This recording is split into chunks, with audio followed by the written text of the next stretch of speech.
हाँ, तो जैसा कि आप सबको पता ही है, अपने शिक्षण अभिरुचि टीचिंग एप्टीट्यूड की एक क्लास ज़बरदस्त तरीके से कंप्लीट कर ली है। और कैसी लग रही है छोटी छोटी क्लासें, मज़ा आ रहा होगा, क्योंकि पूरी पीएचडी मैं आपको कराने वाला हूँ मात्र 2 दिन में। ठीक है, अभी इसके बाद में जस्ट एक छोटी सी क्लास फिर आएगी। तो ये छोटे छोटे टॉपिक है, बड़े तरीके से पढ़ना है, unique and short and sweet और बहुत ही गजब के हैं। कैप्सूल से भी ज़्यादा, हालांकि तो इसमें तो फुल कॉन्सेप्ट मैंने करा ही दिया, कैप्सूल नहीं रखा, फिर पूरे कॉन्सेप्ट करवा दिया। इन सबको पढ़ लो, फिर लूंगा मैं आपके गजब के टेस्ट। और 10 मॉडल पेपर अगर आपने दे दिए ढंग से जम के, सिंगल क्वेश्चन आपके नहीं कटने वाला। 4 क्लासें अपनी हुई थी पहले, उसमें मैं इन टॉपिक से क्वेश्चन ज़्यादा नहीं ले पाया, क्योंकि ये टॉपिक मैंने पहले करवाई नहीं। लेकिन अब जब लाइव टेस्ट लूंगा, जो कि आपके कल संडे को शाम को भी होना है, बहुत ही ऐतिहासिक शिक्षण अभिरुचि का महा टेस्ट, इसमें 50 क्वेश्चन हो सकते हैं, गजब का होगा, देखना मजा आ जाएगा देख के। तो वो फिर अपन कम से कम 10 लेने वाले हैं, अब 10 नए सिरे से 10 लेंगे। ठीक है, इसलिए ध्यान से पढ़ो। आज की जो हेडिंग है वो है संप्रेषण। और अब मैं जो भी करवा रहा हूँ बिल्कुल ऑथेंटिक आपकी जो सिलेबस में है ना, डिट्टो ओरिजिनल वेबसाइट पे जो डाला हुआ है अपने डीएलएड वाली वेबसाइट पे, बस वो बीएसटीसी प्रॉपर। ठीक है, 28 अगस्त को जो आपके पेपर है ना, उसकी खास तौर पर तैयारी करने अपन। आज का टॉपिक की हेडिंग है संप्रेषण या कम्युनिकेशन। मतलब वैसे कम्युनिकेशन या संप्रेषण मतलब बातचीत करना, 2 बंदे आपस में या 2 से ज़्यादा बंदे आपस में कैसे बातचीत करते हैं। हमेशा संप्रेषण में 1 से ज़्यादा बंदे होने चाहिए, वरना आप जैसे किससे बातचीत करोगे। फिर आपके सामने कम्युनिकेशन कब होगा, जब कोई बंदा सामने बैठा हो, तभी तो होगा। बिल्कुल, कम्युनिकेशन के लिए क्या होता है, तो ये सब बातें जानने वाले बहुत गजब गजब की बातें हैं। सबसे पहले हेडिंग लगाओ संप्रेषण तकनीक। मतलब ये टेक्निक जो है, कम्युनिकेशन टेक्नोलॉजी होती क्या है, बिल्कुल बेसिक्स हैं, गजब की तैयारी हो जाएगी आपकी। पहला है कि संप्रेषण शिक्षा के रीढ़ की हड्डी है। आपने भी देखा होगा, अभी मैं बोल रहा हूं, आप मुझे सुन रहे हो, ये कम्युनिकेशन ही तो है। तो यानी कि संप्रेषण शिक्षा के रीढ़ की हड्डी, जैसे अपनी बैकबोन रीढ़ की हड्डी पूरी बॉडी को कंट्रोल करती है। अगर रीढ़ की हड्डी टूट जाएगी तो बॉडी बैलेंस में रहेगी, हो सकता है इंसान डेथ हो जाए। बिल्कुल, संप्रेषण शिक्षा के रीढ़ की हड्डी है। और संप्रेषण एक्चुअली अंग्रेजी के वर्ड कम्युनिकेशन से मिलकर बना है, जिसका तात्पर्य या ऐसा मान लीजिए अर्थ जो होता है वो क्या होता है, वो होता है कॉमन या सामान्य। ठीक है, तो ध्यान रखिए, कम्युनिकेशन संप्रेषण अर्थ क्या होता है, कॉमन या सामान्य। Very easy. फिर थोड़ी मैंने डेफिनेशन भी लिखी, चाहे तो लिख सकते हो, काम आएगी, नॉलेज भी बढ़ेगा। कि संप्रेषण वह प्रक्रिया है जिसके द्वारा 2 या 2 से अधिक लोग विचारों, तथ्यों, भावनाओं तथा प्रभावों आदि का इस प्रकार परस्पर विनिमय करते हैं, मतलब आदान प्रदान करते हैं, कि सभी लोग प्राप्त संदेशों को, मतलब मैं हूं, मैंने आपको जो कुछ भी दिया, आपने संदेशों को प्राप्त किया, प्राप्त संदेशों को समझ जाते हैं। संप्रेषण में संदेश देने वाले, लाइक मी, है ना, संदेश देने वाले तथा आप लोग जिस संदेश ग्रहण करने वाले के मध्य संदेशों के माध्यम से समन्वय स्थापित होता है। बिल्कुल, देख, अपने आप मुझे सुन रहे हो, मैं कुछ इधर से बोल रहा हूं, आप उसको ग्रहण कर रहे हो, आपस में हमारे बीच में एक समन्वय बैठ रहा है। ठीक है, इससे समन्वय स्थापित किया जाता है, दैट इज कॉल्ड कम्युनिकेशन या कम्युनिकेशन टेक्नोलॉजी, संप्रेषण तकनीक कहलाती है। दैट्स इट, वेरी इजी है। मेरे हिसाब से एक ही बार में समझ में आ गया होगा। मैं संदेश आपको भेज रहा हूँ, आप संदेश को ग्रहण कर रहे हो, और अपन दोनों के बीच में या अपन चारों जितने भी लोग हैं, अपन सबके बीच में जो कम्युनिकेशन बैठ पा रहा है, जो समन्वय बैठ पा रहा है, जो अंत्य क्रिया हो रही है। ठीक है, जो अपने बीच में अंत्य क्रिया हो रही है, बस वही आपका आंसर हो जाएगा, अंत्य क्रिया। ठीक है, अंत्य क्रिया का होना। ठीक है, अभी जितनी बातें मैं आपको एक डायग्राम से सिखाना चाहूंगा। डायग्राम देखो, ये है मेन डायग्राम। एक होता है प्रेषक, लाइक मैं हो गया, मेरे ऊपर ले लेना, आप अपने ऊपर ले सकते हो। प्रेषक को मैंने संदेश भेजा। ठीक है, एक संदेश मतलब कोई भी संदेश हो सकता है। मैं संदेश का मतलब है मेरे द्वारा कुछ आपको कहा गया, उसका एक माध्यम होगा। ठीक है, उसका एक माध्यम होगा, इसमें कोई दिक्कत वाली बात नहीं, माध्यम तो होता ही होता है भाई। कोई माध्यम जैसा कि वो आपका टेलीविजन हो सकता है, अभी जैसा भी डिजिटल बोर्ड है, अभी इंटरनेट के द्वारा अपन जुड़े हुए हैं, ये हर तरह का एक माध्यम है। ठीक है, माध्यम। ये फिर ग्राही, आप ग्राही, ग्रहण करने वाले आप होगे ग्राही, और फिर आप उसका देंगे फीडबैक। यहाँ वापस मेरे पास पहुंच जाएगा फीडबैक। क्या फीडबैक, मैं लूंगा आपका लाइव टेस्ट। ठीक है, सिंपल समझो इसको। मैंने आपको कुछ दिया, मेरा संदेश आपके पास पहुंचा, वो किस माध्यम से पहुंचा, आपके मोबाइल के माध्यम से, यूट्यूब अपने चैनल के माध्यम से, इंटरनेट के माध्यम से, कैसे भी मान लो, उस माध्यम से पहुंचा। आपने उसको ग्रहण किया, और ग्रहण करने के बाद आपने उसकी प्रतिपुष्टि दी, मतलब आपने उसका फीडबैक दिया। कब, जब मैंने आपका लाइव टेस्ट लिया, वाकई आपने उसका आंसर सही दिया, मतलब आपका फीडबैक बिल्कुल सही था, वो वापस मेरे पास पहुंच जाएगा। ये कनेक्टिविटी है। मेन आपको डायग्राम को बनाना है, प्रेषक, संदेश, माध्यम, ग्राही और प्रतिपुष्टि। बस प्रतिपुष्टि का मतलब है फीडबैक, आपका क्या रिस्पॉन्स रहा, बस सिंपल है, बहुत ईजी है। अब इन एक की डेफिनेशन आपको लिखवाना चाहता हूं मैं। देखो, प्रेषक क्या होता है? प्रेषक संप्रेषण प्रक्रिया का पहला बिंदु होता है, ठीक है, सबसे पहला बिंदु होता है जिसके माध्यम से प्रेषक अपने विचारों एवं भावों को दूसरे व्यक्ति तक पहुंचाता है, ठीक है। फिर आता है संदेश, यहां से निकलेगा संदेश। इस प्रक्रिया में संदेश एक उद्दीपक की तरह होता है, ठीक है, उद्दीपक की तरह होता है, मतलब मेन चीज यही है, संदेश ये उद्दीपक की तरह काम करता है, जो यहां से मेरे थ्रू निकलेगा, ठीक है, जिसका प्रेषक उचित प्रकार से प्रयोग करता है। बिल्कुल, मैं भी जैसे कोई भी चीज को सही ढंग से प्रयोग कर रहा हूं, क्योंकि मेरा संदेश एक उद्दीपक की तरह काम करेगा जो आपके पास पहुंचेगा। शैक्षिक भाषा में संदेश यहाँ से पाठ्य वस्तु से होता है। अगर अपन अपनी भाषा में कहें तो पाठ्य वस्तु, लाइक अपन जो भी पढ़ते हैं अपना सिलेबस, तो सेम टू सेम वही मेरा संदेश है जो पाठ्य वस्तु मैं आपके पास भेज रहा हूँ। तो शैक्षिक भाषा में से बोलते हैं पाठ्य वस्तु। बात एक ही, संदेश क्या बोलेंगे? पाठ्य वस्तु क्या है, जैसे आप रीजनिंग पढ़ रहे हो, मैथ पढ़ रहे हो, साइंस जो भी पढ़ रहे हो, ठीक है। फिर एक माध्यम है। माध्यम तो आप समझ में आ गई कि जिन साधनों की सहायता से ग्राही मतलब आप तक संदेशों को पहुंचाया जाता है उसे माध्यम कहा जाता है। वर्तमान समय में संप्रेषण विभिन्न माध्यम है, जैसे कि मोबाइल है, रेडियो है, टेलीविजन है, ये सब कुछ भी ले सकते हो, इंटरनेट वगैरह सब, इससे अपन क्या एक दूसरे कनेक्टिविटी है, ये हमारा माध्यम है। ग्राही आप लोग हो गए, जो सूचनाओं को प्राप्त करता है ग्राही कहलाता है। प्रतिपुष्टि, फीडबैक, इस प्रक्रिया में प्रतिपुष्टि या पृष्ठपोषण संदेश प्राप्त करने वाले व्यक्ति द्वारा प्रदान की जाती है। बिल्कुल, आपने जो प्राप्त किया, आपका फीडबैक मेरे लिए प्रतिपुष्टि होगा कि आपका क्या रिस्पॉन्स रहता है, ये आप करेंगे, ये काम आपका है। तो बेहद आसान है, प्रेषक, संदेश, माध्यम, ग्राही और प्रतिपुष्टि, बस 5 मेन मोटा मोटी अपन को याद करना है और कोई दिक्कत नहीं है। बेहद आसान टॉपिक है, मजा आ रहा होगा बिल्कुल पढ़ के, और हूबहू छप गया होगा दिमाग में। अब संप्रेषण की प्रकृति एवं विशेषताएं, इसकी क्या क्या प्रकृति है, क्या क्या इसकी विशेषताएं हैं।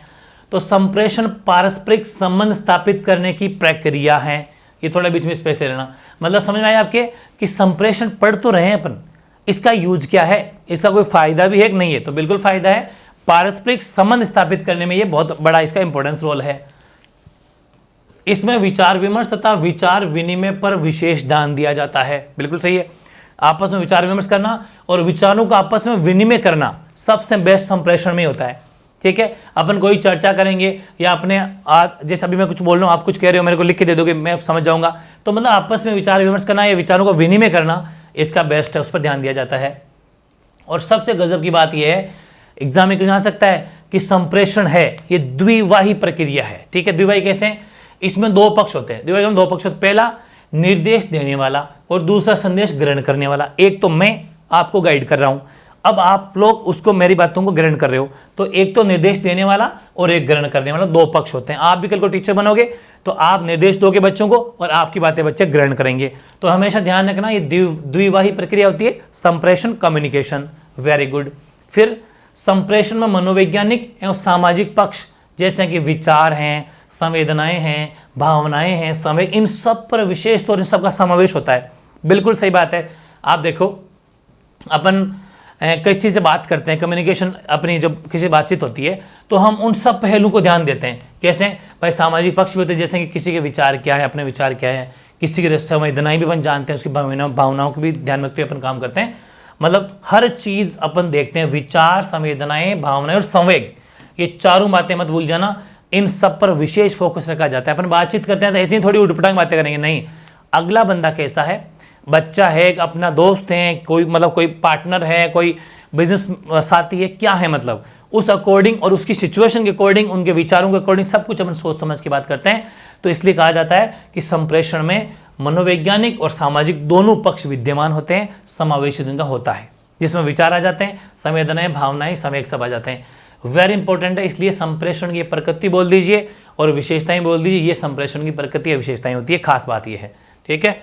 ओके, आगे सबसे मेन चीज लगानी है आपको, हेडिंग बहुत गजब का क्वेश्चन छपेगा यहाँ से कि संप्रेषण के प्रकार, टाइप्स ऑफ कम्युनिकेशन, ठीक है, क्या क्या इसकी टाइप्स होती है, तो आप हेडिंग लगा सकते हो टाइप्स ऑफ कम्युनिकेशन, ठीक है।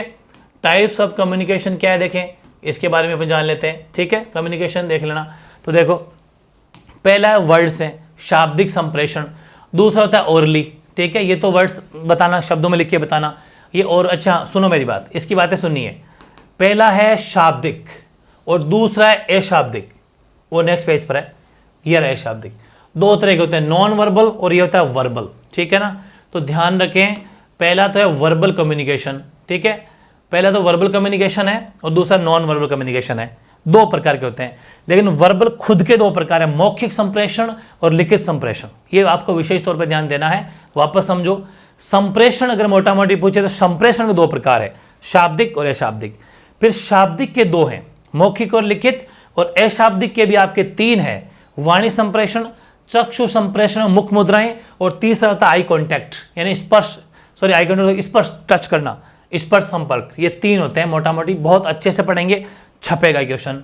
देखो शाब्दिक संप्रेषण, पहले इसकी परिभाषा जान लेते हैं कि शाब्दिक संप्रेषण में सदैव भाषा का प्रयोग किया जाता है। सबसे गजब की बात तो यह है, सबसे इंपॉर्टेंट क्वेश्चन ये कि शाब्दिक संप्रेषण में प्रयोग होता है भाषा का, या ऐसा है कि भाषा का प्रयोग होता है, भाषा का प्रयोग नहीं होता, ऐसा है ना, ऐसा कुछ भी आ सकता है वो। तो ध्यान रखें, शाब्दिक संप्रेषण में सदैव भाषा का प्रयोग होता है, और इसके अंदर दो तरह का होता है, ये मौखिक भी होता है, लिखित भी होता है। मौखिक में इस वीडियो में संदेश देने वाला तथा ग्रहण करने वाला दोनों ही परस्पर आमने सामने होनी चाहिए। गजब की बात है। अब जैसे मैं आपसे बात कर रहा हूँ, या फिर आप किसी अपने फ्रेंड से पास में बैठा के बात करोगे, मौखिक कब होगा, जब वो आपके सामने बैठा रहेगा, वरना तुम सुनाओगे किसको, सुनेगा कैसे, समझ में पा रहे हो ना।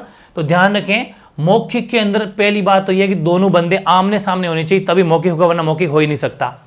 दूसरा लिखित, इसमें आमने सामने होने की जरूरत नहीं है, इसमें संदेश देने वाला तथा संदेश पाने वाले व्यक्तियों का आमने सामने होना आवश्यक नहीं है। ये तो आप भी समझ सकते हो, मैं यहाँ से कोई लेटर लिख के भेज दूंगा तो वो 2-4 दिन बाद पहुंच जाएगा आपके पास, कोई दिक्कत नहीं। आमने सामने होना जरूरी नहीं, आप वहां पढ़ लोगे, फिर वापस आप फीडबैक मुझे वापस भेज दोगे।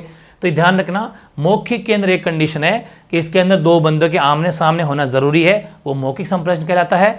लिखित में आमने सामने रहना जरूरी नहीं है, और मोटा मोटी दोनों ही मान लो, इनमें सब में जो है भाषा का प्रयोग हमेशा होता है, चाहे लिख के भेजो तो भी भाषा का प्रयोग होगा, और मौख के बोलोगे तो भी भाषा का प्रयोग होगा। इसलिए कहा जाता है कि शाब्दिक परीक्षण के अंदर सदैव भाषा का प्रयोग किया जाता है। उसमें मौखिक बंदे का आमने सामने होना जरूरी है, इसमें लिखित में आमने सामने जरूरी नहीं है। हाथों हाथ याद हो गया होगा, हो गया साहब, आगे बढ़ो। ये अशाब्दिक है। अशाब्दिक में क्या होगा कि अशाब्दिक संप्रेषण में भाषा का प्रयोग नहीं किया जाता है। यह शाब्दिक नॉन वर्बल है, उसमें शब्द ही नहीं है, तो शब्द जब नहीं है तो फिर कहां से आपके इसके अंदर भाषा का प्रयोग होगा। तो देखो इसमें क्या होगा, फिर एक इसमें होता है वाणी संप्रेषण। इसके 3 प्रकार है। वाणी संप्रेषण में विचारों तथा भावनाओं की अभिव्यक्ति छोटे छोटे समूह आमने सामने रहकर वाणी द्वारा की जाती है। जैसे कि वार्ता के मध्य यस, नो, या फिर बीच बीच में हाँ, ऐसा करते हैं ना अपन, एक घंटी लाते हैं ना ऐसे, वो सारे के सारे आपके वाणी संप्रेषण होते हैं। शॉर्ट में छोटी छोटी बातें करना, यस यस, नो, ऐसे। लेकिन इसके लिए एक ही कंडीशन है, इसमें आमने सामने रहना जरूरी है, तब वाणी संप्रेषण है। यहाँ पर लिखने की शब्दों की जरूरत नहीं होती, हाँ हो में काम हो जाता है, घाटी घुटी से काम हो जाएगा, ऐसे हिला दोगे ना गर्दन तो काम चल जाएगा, ठीक है ना। हाँ, दूसरा है चक्षु, ये नैन मटकाई, ठीक है ना, बिल्कुल चक्षु संपर्क, मुख मुद्राएं ऐसे इशारों वाली, है ना। हाँ, तो इसके अंदर क्या है कि चक्षु संपर्क तथा मुख मुद्राओं का प्रदर्शन अत्यंत प्रभावशाली माना जाता है। बिल्कुल, आपने देख, कल को आप टीचर बनोगे, आप बच्चे का फेस देख के, आप बच्चे का चेहरा देख के अंदाजा लगा सकते हो कि बच्चा खुश है या दुखी है, या बिना मन के स्कूल में उठ के आया है, या फिर वाकई खुश होके आया है, फिर ये क्या चाहता है, गुस्से में। सब बच्चे का, हर किसी बंदे का फेस देख के अपन मामला देख सकते हैं उसका। तो ध्यान रखें, ये अत्यंत प्रभावशाली माना जाता है, चक्षु संपर्क और मुख मुद्राएं। ध्यान रखो, कक्षा में चक्षु यानी आई टू आई कॉन्टैक्ट, पहली बात तो आई टू आई कॉन्टैक्ट बोलते हैं, वो तो होता है चक्षु। चक्षु का मतलब नयन, आंखें, तो आई टू आई कॉन्टैक्ट बोला जाता है इसको। इसके द्वारा शिक्षक अपने छात्रों की मन स्थिति का सही आकलन करने में सफल होता है। मतलब वो आंखों से आंखों कॉन्टैक्ट करके बच्चे की सारी मन में स्थिति क्या चल रही है, उस मन स्थिति को जान सकता है 100%। इसे बोला जाता है eye to eye contact, very important है। दूसरी होती है मुख मुद्राएं। मुख मुद्राएं देखो, ये देखो दोनों मैंने अलग लिख दी, ये तो चक्षु संपर्क हो गया ये वाला, तो अब ले रहे हैं अपन मुख मुद्राएं। ये मुख मुद्राएं हैं। मुख मुद्राओं के माध्यम से प्रसन्नता, भय, क्रोध, शोक तथा आश्चर्य आदि संप्रेषण सरलता से किया जा सकता है। गूंगे और बधिरों के लिए सबसे सर्वाधिक है ये मुख मुद्राएं। जो गूंगे होते हैं ना, गूंगे बधिर की स्कूल, जैसे कि स्पेशल बीएसटी अगर कोई करना चाह रहा है तो वो गूंगे बधिरों को पढ़ाएगा वहां जाके, ठीक है। वो सिर्फ मुख मुद्राएं इशारे करेगा, हाँ वो कर लो, हाँ पानी पीना है, हाँ पी लो।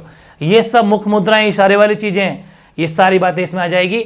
तो चक्षु संपर्क और मुख मुद्राएं गूंगे और बधिरों में सबसे बेस्ट है, इसलिए विशेष तौर पे क्वेश्चन छपेगा ये। चक्षु संपर्क और मुख मुद्रा अच्छे से पढ़ लेना। चक्षु का मतलब आई टू आई कॉन्टैक्ट, इससे आप बच्चे की मन की स्थिति जान सकते हो, क्या चल रहा है उसके अंदर। और मुख मुद्रा से आप जान सकते हो कि वो खुश है या उसको डरा हुआ है या गुस्से में है या दुखी है या फिर वाकई आश्चर्यचकित है, वो ऐसा कुछ भी है तो जान सकते हो। छप गया दिमाग में, छप गया।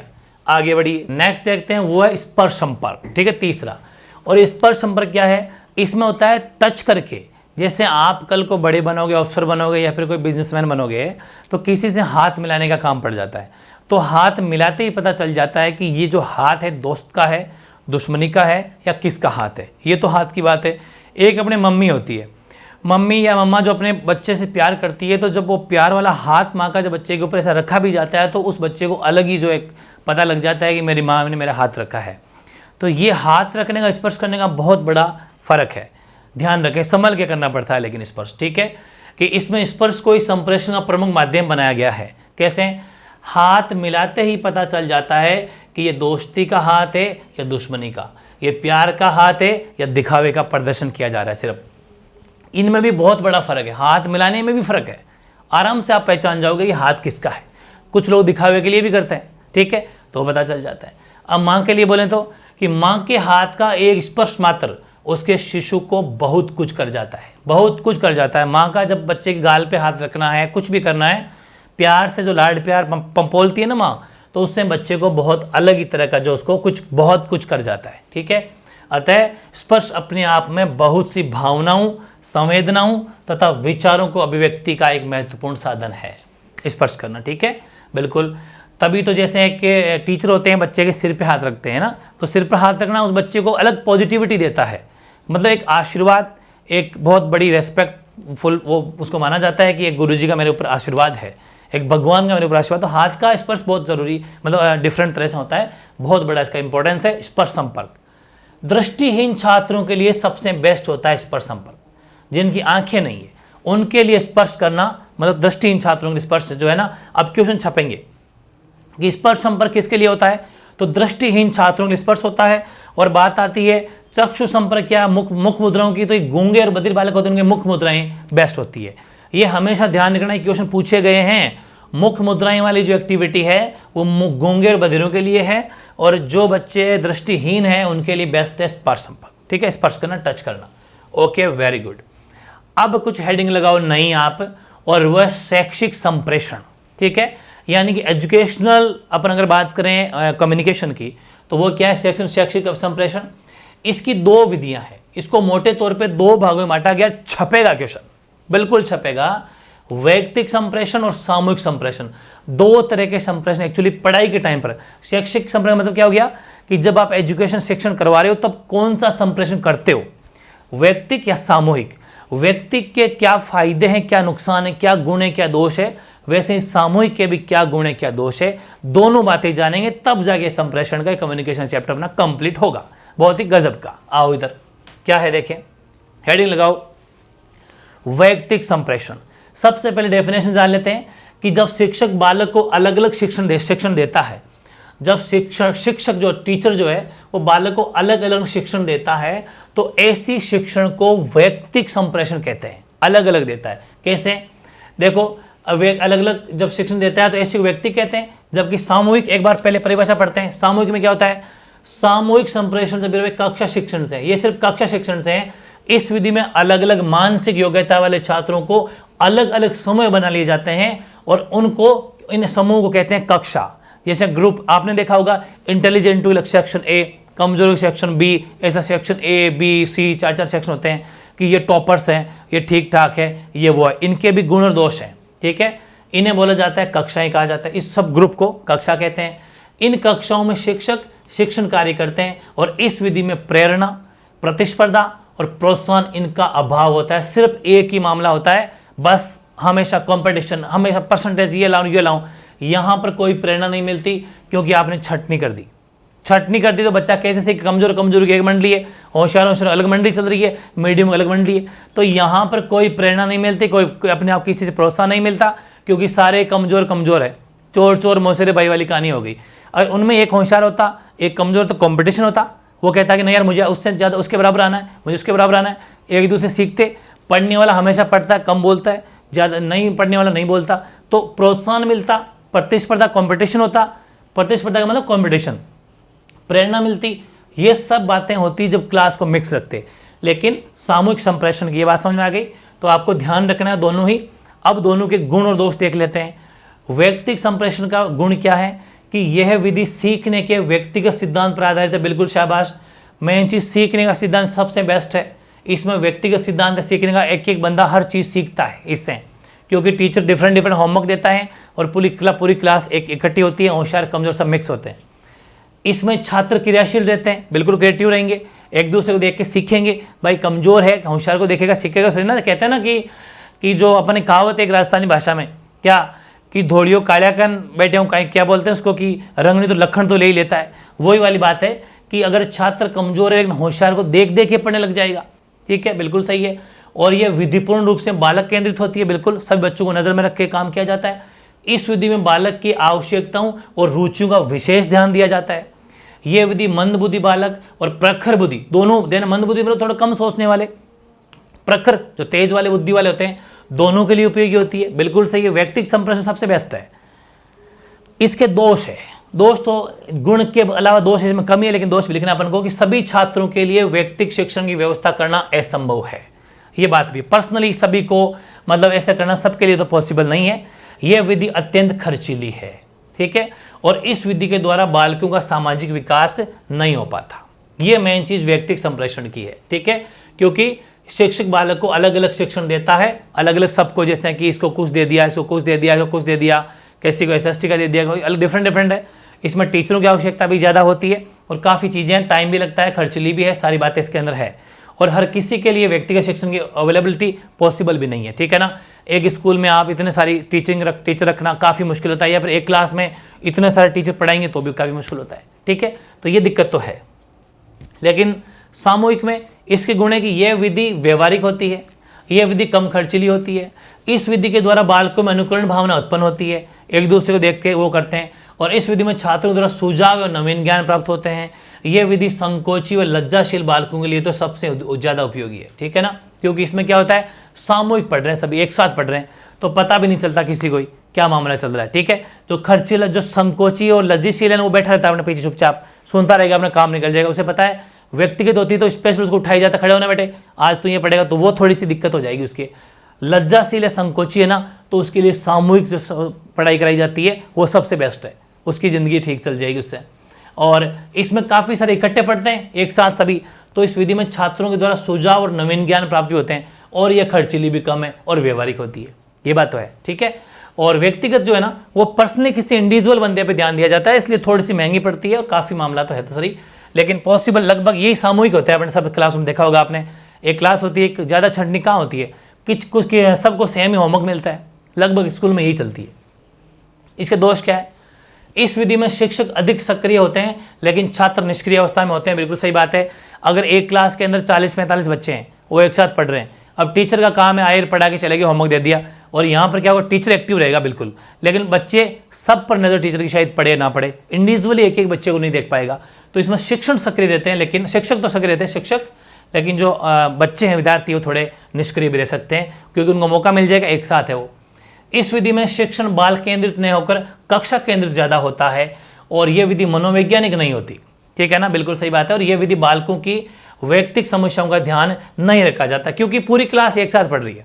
इसमें आप इंडिविजुअली किसी बंदे पर स्पेशली ध्यान नहीं देते, लेकिन इसके अंदर से भले ही खर्चीली भले ही हो, लेकिन इस पर हर बच्चे का पता रहता है कि कमज़ोर हैं, होशियार हैं उसको, क्योंकि हर बच्चे को अलग अलग काम मिलेगा।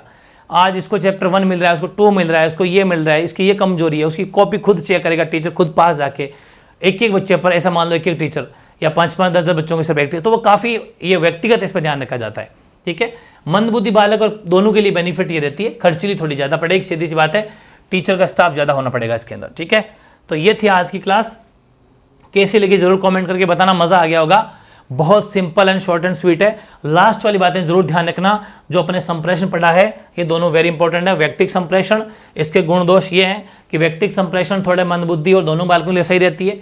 इसमें एक्चुअली क्या है कि बच्चों की रुचियों का सबका ध्यान रखा जाता है, क्योंकि आप इंडिविजुअली बच्चों को पढ़ा रहे हो तो पता है, आपको पता है कि उसका किस में इंटरेस्ट है, वो सबका ध्यान रहेगा। छात्र क्रियाशील भी रहते हैं, इसमें एक्टिव रहते हैं, क्योंकि टीचर हमेशा उसके पास जाएंगे करेंगे।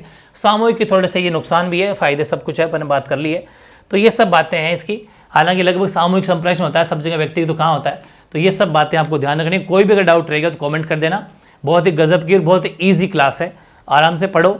ऐसी 3-4 क्लास और होगी, उससे तब जाके अपना चैप्टर कोर्स कंप्लीट हो जाएगा। शायद मंडे से आपकी लाइव टेस्ट स्टार्ट हो जाएगी। तो मस्त रहो, बस पढ़ते जाओ। ये छोटे छोटे क्लास है, जल्दी जल्दी नोट भी करना, लिखते भी जाना, ठीक है। ओके।